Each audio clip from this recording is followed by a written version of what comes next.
Сәлем достар, бүгін сіздермен бірге түрікше осындай күріш дайындайтын боламыз. Бұны көбінде гарнирға ұсынып жатады ресторандарда. Өте дәмді болып шығады. Сіздер де жасап көріңіздер. Бізге ең алдымен тазартып күрішті жуып аламыз. Одан кейін майда вермишель керек, және сары майдан 50 грамм и сұйық май. Майымызды қыздырып аламыз, отымызды орташа отта қоямыз. Менде жаңағы салған үстінде су болып, кішкене майым нетпек шашырап, өстіп вермишелімізді салып, қызарғанша өстіп қуырып аламыз. Мінекей осылай қуырып алдым, қызарды. Енді күрішімізді саламыз. Күрішті жақсылап жуып аламыз. Күрішті бір-біріне жабысқақ болып, не болады, сол кезде суды құямыз. Бір-біріне жабысқақ болып күрішімізді ауырлайды, сол кезде суымызды құямыз.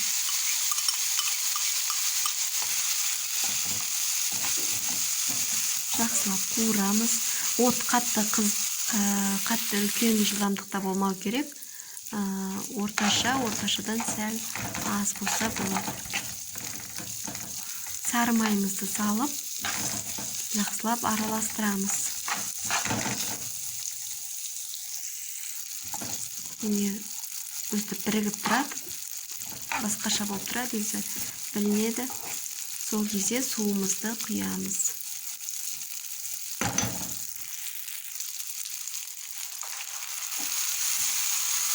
Суды бетпе-бет қыламыз, бетпе-бет.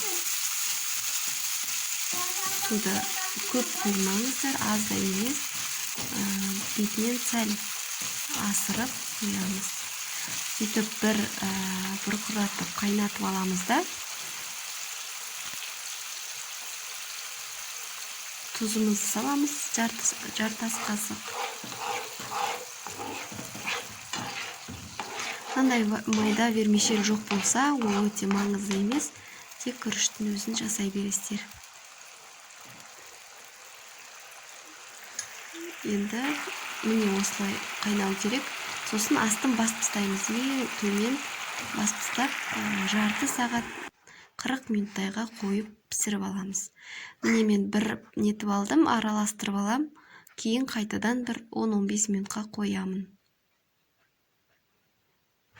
Негізі бұл күрішпен көбінде түріктерде кукуроз, банкадағы кукуроз, горох солай да салып беріп жатады, олай да жасасаңыздар болады. Міне осылай жауып, тағы да 10-15 минутқа қойып алдым. Міне енді дайын болды. Гарнирге осыны жасаңыздар, өте тойымды. Жанына бадран, қызанақ, жұмыртқа қойып, солай неше түрлі жасап, әрлеп жасаңыздар болады. Мінекей біздің күрішіміз өте әдемі болып шықты. Сіздерге де жасап көруге кеңес беремін. Менің каналыма жазылып қоюды ұмытпаңыздар. Лайк басып, комментарий жазып кетуді ұмытпаңыздар.